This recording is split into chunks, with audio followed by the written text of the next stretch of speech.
Ramagat Ceann Comhairle Taoiseach, Israel's merciless military attack on the people of Gaza continues. An attack that has killed more than 11,000 Palestinians, including more than 4,500 children, more than 3,000 women. A child killed every 10 minutes in full sight of the world. Gaza, a graveyard for innocent children. Israel's bombardment has destroyed Gaza's health infrastructure. Hospitals are running out of fuel and electricity needed to power vital equipment. Maternity, cancer care, all care decimated. As the wounded and dying pour in, hospitals try to keep going to the sound of gunfire, tank fire and air raids. Doctors on the ground have reported Israeli snipers targeting hospital staff and shooting people as they flee. At Gaza's Al-Shifa hospital, doctors were forced to carry out surgeries, C-sections, emergency amputations without anaesthetic or access to antibiotics or clean water. They ran out of medicine needed to treat children with the most horrific burns. People bled to death because the hospital couldn't access fresh blood. Newborn babies died because incubators stopped working. Thousands of displaced Palestinians live on the corridors, the stench of decomposing bodies everywhere, hanging in the air as testament to the horror inflicted on the people of Gaza. This is the hospital, Taoiseach, that Israel relentlessly besieged for days and then stormed last night. Taoiseach, this is not defence. The Irish government must refer Israel to the International Criminal Court. Israel must be held accountable. There must be immediate ceasefires. This is the only thing that will transform this horrific situation. Taoiseach, I'm heartened by the news that Irish citizens are leaving Gaza via the Rafah crossing. Can I say also that the hostages must be freed immediately? Yesterday, I met with Tom, the father, and Natalie, the sister of little Emily Hand. Their agony and trauma is unbearable. Emily will turn 9 on Friday, and she should be back with her family for her birthday. Larian on Sunsi Ospedale Al-Shifa Rish Chuas gur gahi era Israel occur fui vrod na Cuairte Curula idir náisiúnta. Tá an dain ag rá stad agus tá gá le sus cogi loirach. Taoiseach, you have rightly described Israel's actions as collective punishment, not self-defence. You've also said that Israel's actions cannot be without consequence, and I welcome that, but you haven't outlined what those consequences will be. Refusing to refer Israel to the International Criminal Court, Taoiseach, is a cop-out, and a dangerous one at that. It emboldens Israel in its violation of international law and its trampling on the human rights of Palestinians. Condemnation isn't enough.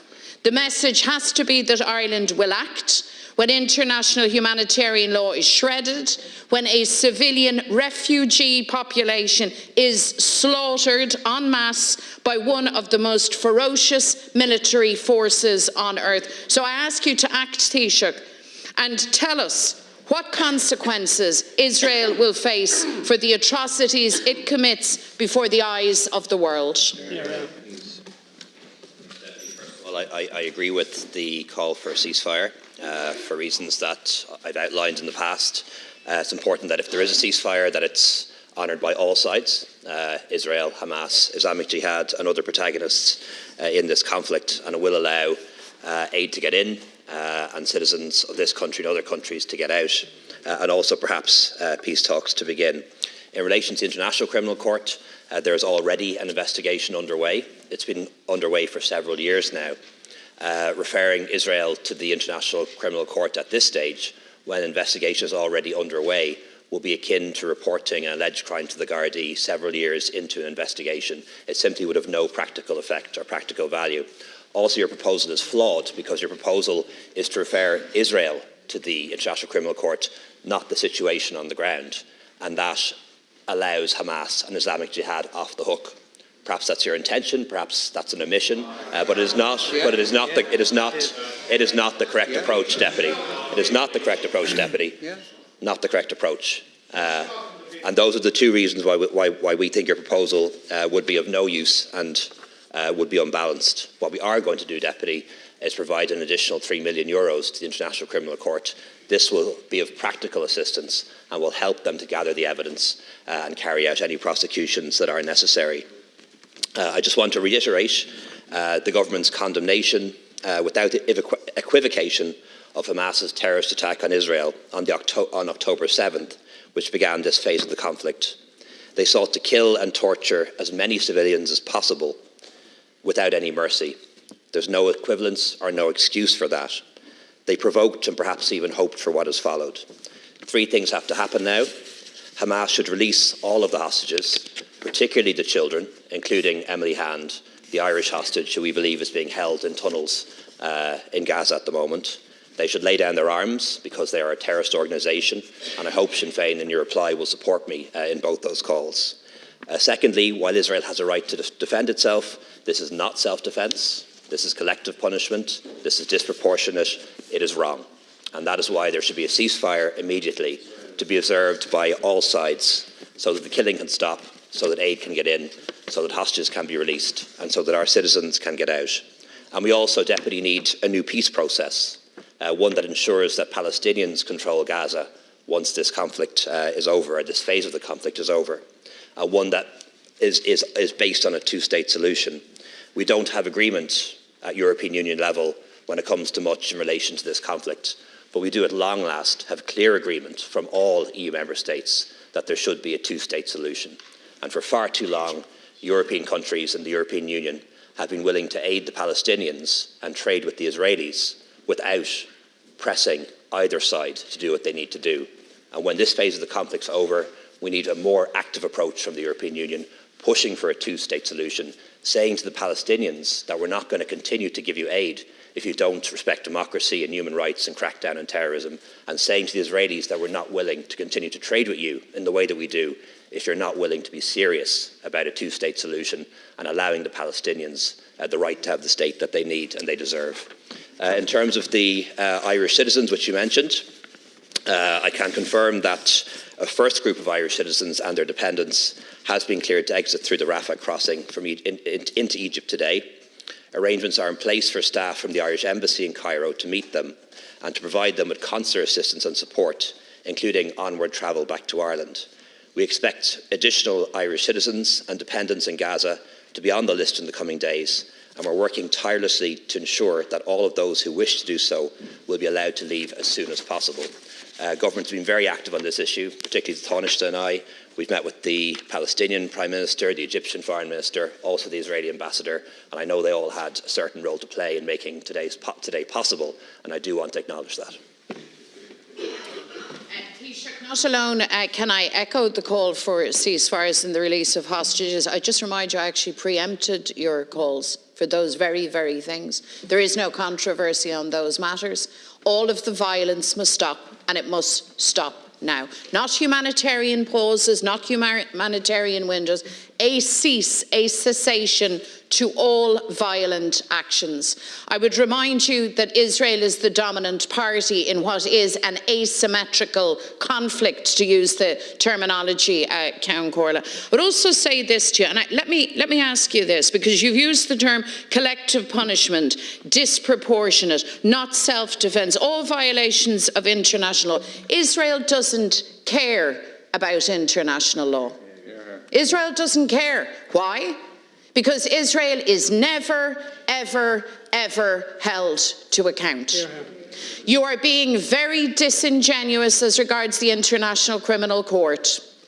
When it came to Ukraine and Putin's violation of international, correctly, there were multiple complaints to the International Criminal Court, correctly.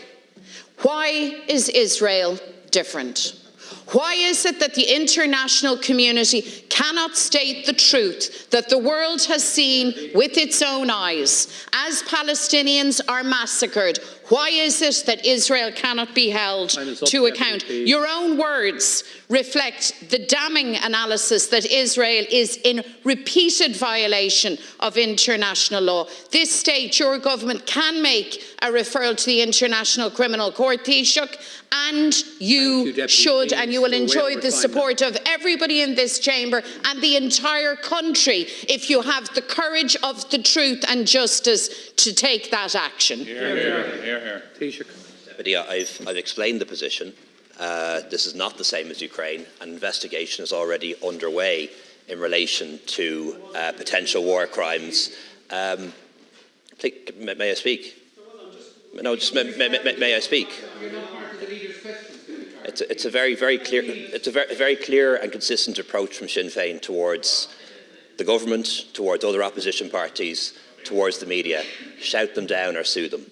Yeah. Well, this is a parliament, this is a democracy, and I'm going to be heard. Yeah. It is a serious issue, so may I be heard without being threatened, with legal action or being shouted down? Would that be possible?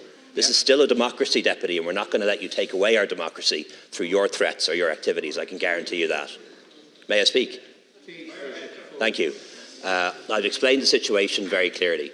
This is not the same as Ukraine because an investigation into potential Israeli war crimes in the Palestinian territories is already underway. That is the position. We support that investigation. We provide millions in funding to the International Criminal Court so they can gather the evidence and take prosecutions into the future, and I very much hope that happens.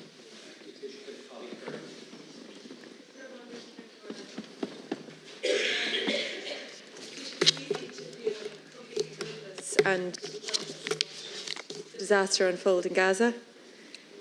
Today there was a small glimpse of light. Up to 30 Irish citizens who've been trapped in a hell on earth for more than 5 weeks are finally getting out. I really hope that they and every Irish citizen can escape the carnage. For more than 2 million people who remain in Gaza, the nightmare continues. The horror is unimaginable. Yesterday, your colleague Simon Harris described it as a war on children. Strong words, but where is the action? How can you know that, say that, and do nothing? Taoiseach, Europe is Israel's biggest trading partner. Trade is governed by the EU-Israel Association Agreement, which has an essential elements human rights clause. Israel's savage onslaught in Gaza does not just breach that clause, it makes a mockery of it. When I raised this with you last week, you suggested the prospect of economic sanctions was somehow fanciful. But the text of the human rights clause in that deal is clear and it's unambiguous. It's not a matter of subjective opinion. It is a matter of legal obligation. The Social Democrats are not the only ones making this argument. Fianna Fáil MEP Barry Andrews and 30 other MEPs have written to Ursula von der Leyen seeking a review of the EU-Israel trade deal on similar grounds. Belgium's Deputy Prime Minister Petra de Sutter has also called for the deal to be suspended. So what we're asking you to do is not outlandish, it's not impossible, it is entirely reasonable and is entirely feasible. Work with like-minded EU leaders and MEPs, including the government's own, to advocate for economic sanctions. Taoiseach, there are a number of options available to you to take action, many of which are in our PMB this morning. Economic sanctions like the EU-Israel trade agreement, there's the Horizon Europe Fund, there's the illegal Israeli settlement divestment bill, the occupied territories bill, there's the referral to the International Criminal Courts, and you say, oh, well, there's already a referral there. Along with 42 other countries who made a referral in relation to Russia. So somebody else doing it isn't a reason not to do it now. There's the option of removing the diplomatic status of the ambassador. Yesterday, Canadian Prime Minister Trudeau joined with French President Macron in telling Israel that the killing of babies must stop. Israeli Prime Minister Netanyahu reacted angrily. He said that the forces of civilization must back Israel in defending Hamas barbarism. There is nothing civilised about the Israeli war machine or its enablers in the West. Taoiseach, what can we do when Israel won't even agree to protect babies? More words? When Israel isn't listening, not even to its closest friends, we've exhausted all of our words, Taoiseach. Your government intends to deny the Dáil vote on the Social Democrats' motion this evening. Do you intend to adopt any of the actions that we've suggested? Do you plan on matching any of your words with any actions at all? Or are you satisfied that Israel will face no economic or diplomatic consequences for its massacre in Gaza? Taoiseach, please. Deputy and Cancor, just on a point of information, there'll be nobody denied a vote whatsoever. This is a democratic parliament in a democratic country. People are allowed to put down amendments and have votes on those amendments before the substantive vote, and your party does it all the time. So to try and suggest that as some sort of denial of a vote is deeply disingenuous and deeply wrong. And I do want to call out Deputy Kearns on that particular attempt at disinformation. In relation to the first group of Irish citizens and dependents, the first group of Irish citizens and dependents has been cleared to exit through the Rafah crossing from Gaza into Egypt today. Arrangements are in place for staff from the Irish Embassy in Cairo to meet them and provide them with consular assistance and help for onward travel. And we expect more Irish citizens and dependents in Gaza to be on the list in the coming days.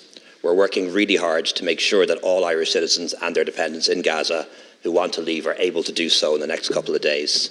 I've met with the Israeli ambassador about this, the Egyptian foreign minister, the Palestinian prime minister, the Taoiseach has been carrying out meetings as well. And I do want to recognise all of those who've assisted us and our citizens in being able to have this good news, this glimmer of hope to share with people today. Just in relation to the actions we're taking, Deputy, the actions we're taking are the ones that we think will be effective. We're providing humanitarian assistance to the UN on the ground in Gaza, over 13 million euros in the past few weeks, and really want to recognise the fact that 100 UN staff have been killed by Israel in the past few weeks, and we mourn their loss. These are true heroes, and their lives should not have been taken in the way that they have. We support the work of the International Criminal Court, and I've outlined what we're doing in that regard. We're using our voice at the EU and the UN in as effective a way as we possibly can to recentre the position of the EU in particular, and also encouraging Arab countries, surrounding countries, to show more solidarity with the Palestinian cause than they have done to date. In terms of the EU, you know the EU is divided on this for lots of different reasons. We've been extremely active in the last month in trying to recentre the European Union's position to one that is closer than ours. But I've been involved in international affairs for quite some time. I've got some things right, I've got some things wrong. And what I know is that there's a way to lead in international affairs and there's a way not to lead. If you go out too far on a limb, you lose influence. You get put in the category where you don't get listened to anymore. As Tony Blair would have said, if you lead so far in front, nobody can see you. And that's not an approach. That's not an approach. That's not an approach that works. That's not an approach that works in international affairs. Yeah. The author of the Good Friday Agreement. And was in that context he said it, by the way. So you have to make sure you use your influence in a way that's effective, not in a way that just makes you look good on telly or makes you look good in front of protesters. That's not how you conduct grown-up politics or international affairs. In relation to the humanitarian clause that you mentioned, I will make inquiries about that and seek legal advice on it. Deputy Kearns. To people watching, what I mean by denying people the opportunity to vote on the motion is when a party like us put forward a motion and then the government put forward a counter motion, we vote on that first, then we don't get to vote on the Social Democrats motion. So it's not misleading, just to explain that very briefly. Taoiseach, when I said, what are you doing? Can you tell us what you're doing? And you said, using your voice. I recognise that, and I think the Irish voice has been really important, and it has been an outlier in a European context and a Western context, but I think that just illustrates how low the bar is. But I do recognise that. What we're now asking for is more than using your voice, by taking actions. And look, I recognise what you're saying about not being able to go out too far on a limb, and what we're saying today, if you would listen, is that some of these calls will not do that. At this point, I don't know what else it would take, because 160 children are dying a day. 180 pregnant women are giving birth in Gaza. The piles of bodies are getting bigger and bigger outside of the hospitals. I don't know what else could justify taking a stronger position, taking an action to say that we do not tolerate this.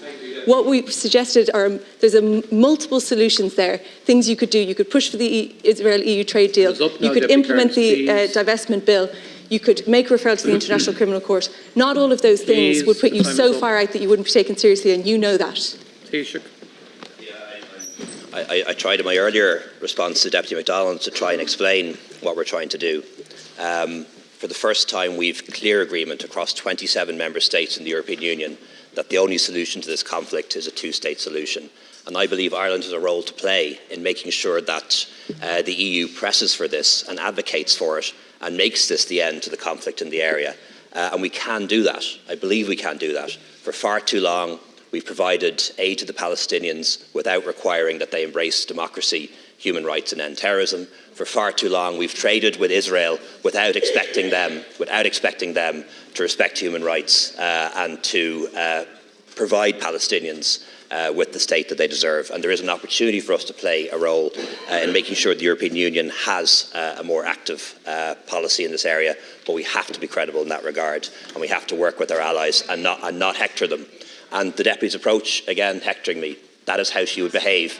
That is how she would behave at a European Council meeting. She would go in there, she'd hector people, she'd point the finger, she'd leave early, she'd do a press release, big press conference, make herself look good, but ultimately would achieve nothing for us, nothing for Ireland, nothing for the Palestinians. Absolutely. Absolutely. Please, can we have a little order, and can we please show a little respect? We move to Deputy Joan Collins, please, on behalf of the Independent Group. I'd just like to put in the record that I agree with the last two leaders in their calls in relation to Palestine. But I want to raise a specific issue in relation to the health service. We saw in the budget last month a political choice to underfund our health service. In the Health Committee in September, the CEO of the HSE said the level of underfunding would amount to between 1.4 billion or 1.5 billion in 2023. On the same day, the Secretary-General of the Department of Health stated this budget would be a definite underfunding of existing levels of service. The government totally ignored the warnings from healthcare trade unions and patient advocacy organisations of the catastrophic consequences of this dramatic underfunding. I think anyone in the country who has had to deal with the crisis in the HSE could tell you the same thing.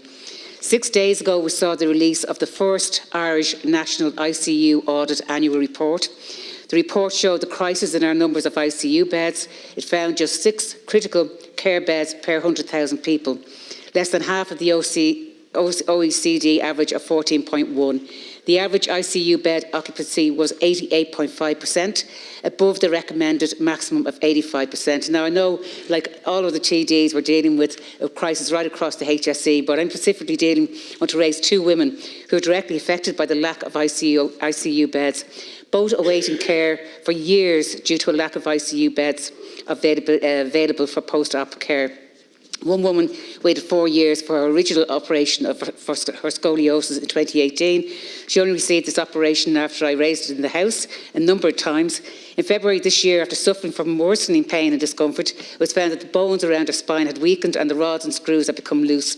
She had a further scan in May and had got worse and was told surgery was needed urgently.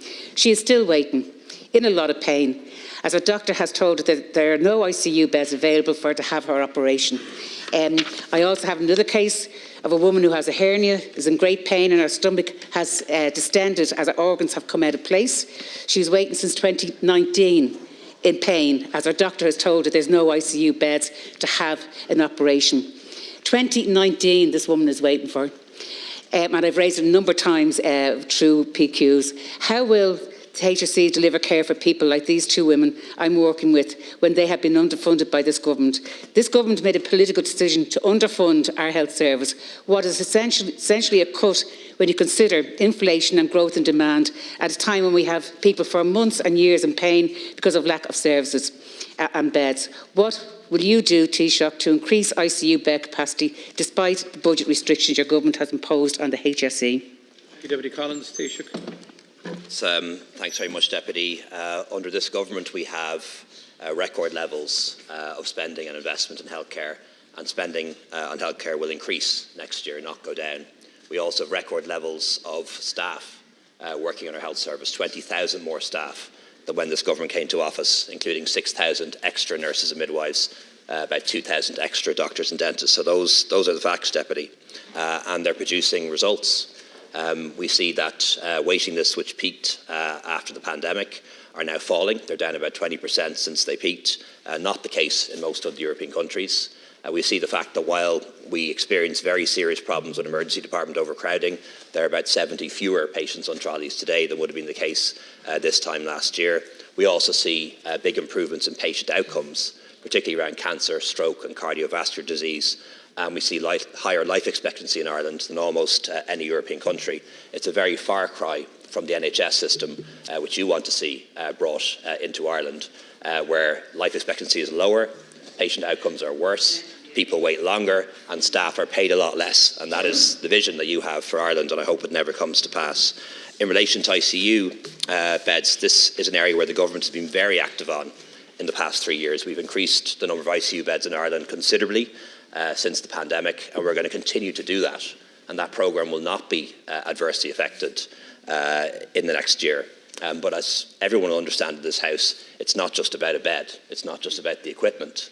It's about being able to staff it. And that means having nurses with full ICU qualifications. It means having anaesthetists, and it means having a cohort of doctors in training behind them. And there is no recruitment restriction at all on ICU nurses, on anaesthetists, or on doctors on the anaesthetic training programme. Taoiseach, first of all, I accept that there have been money put into the health service. There's no doubt about it. But we're coming from a very low level in the first place. And the fact that the National ICU Audit Annual Report specifically said that just 6 critical care beds per 100,000 people, that's actually put a record level of money into the health service.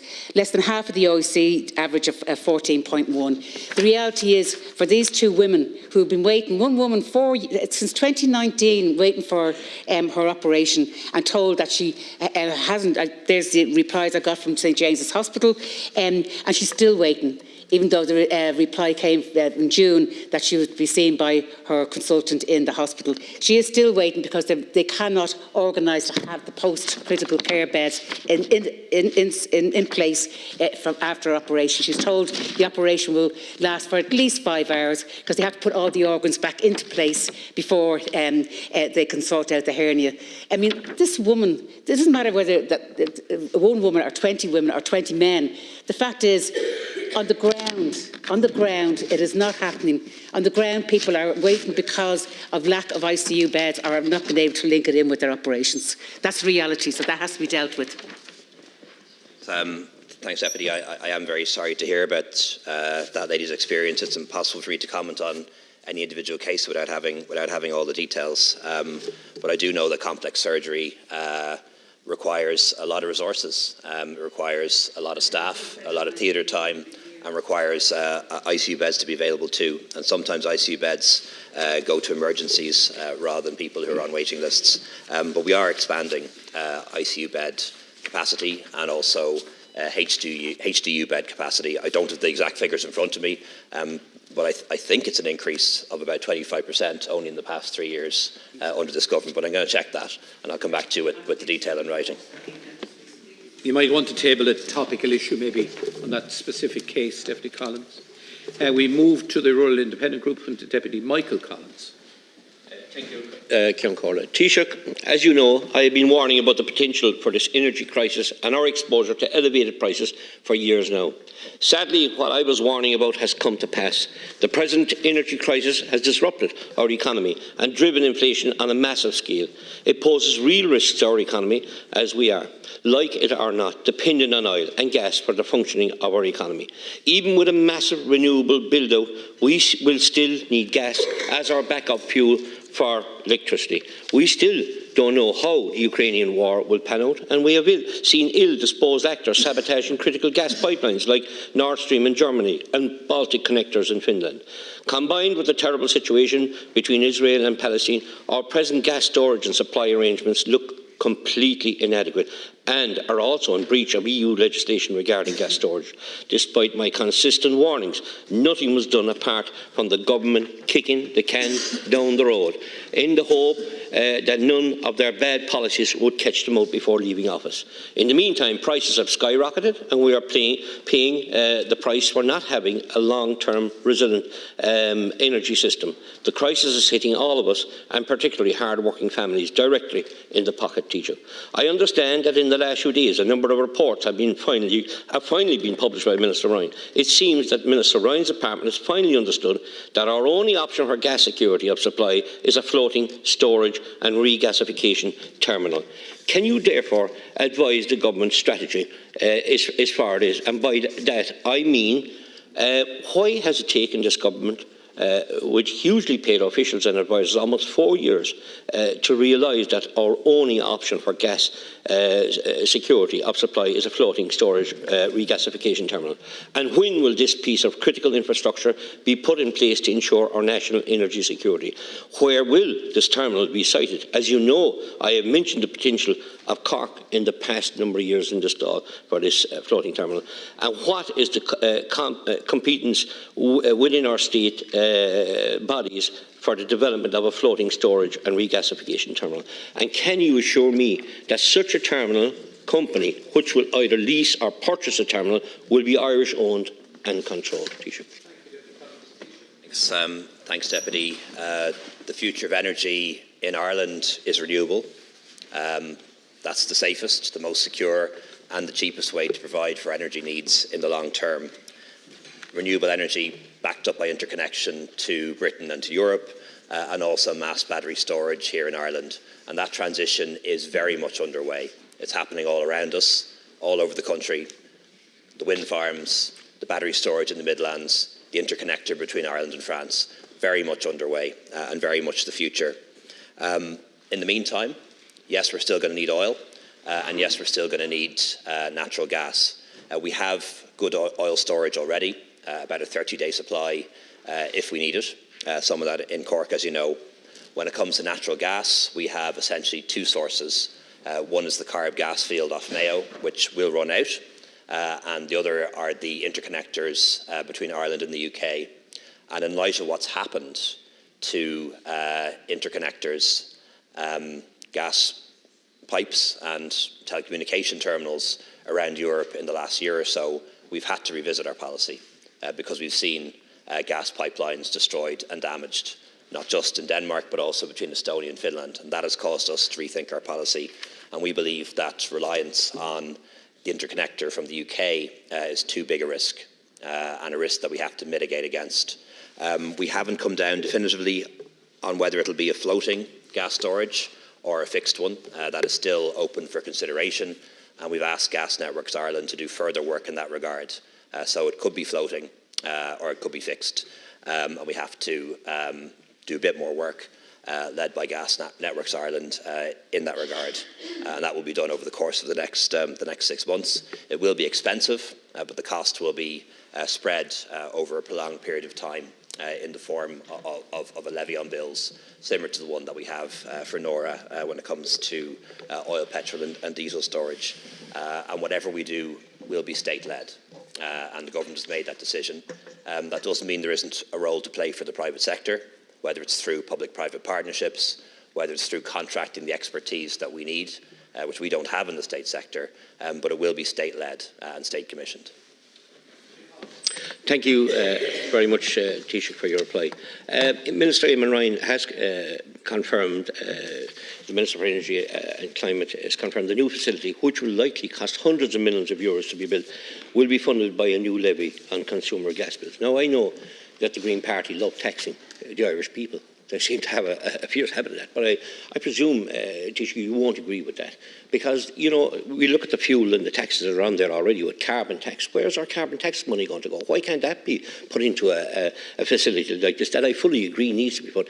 And the floating gas terminal that I asked for previously, and I felt it was a necessity, and we pleaded with Minister Ryan, who ignored our calls at that time. We felt that it could be positioned off of Cork. Where will, again, I ask you, will this terminal be sited? And we need to know that here before us from the Dáil today. And you're saying the structure will be started, or it'll be constructed in the next 6 months. It certainly will. But the Irish taxpayer cannot pick up the tab on this.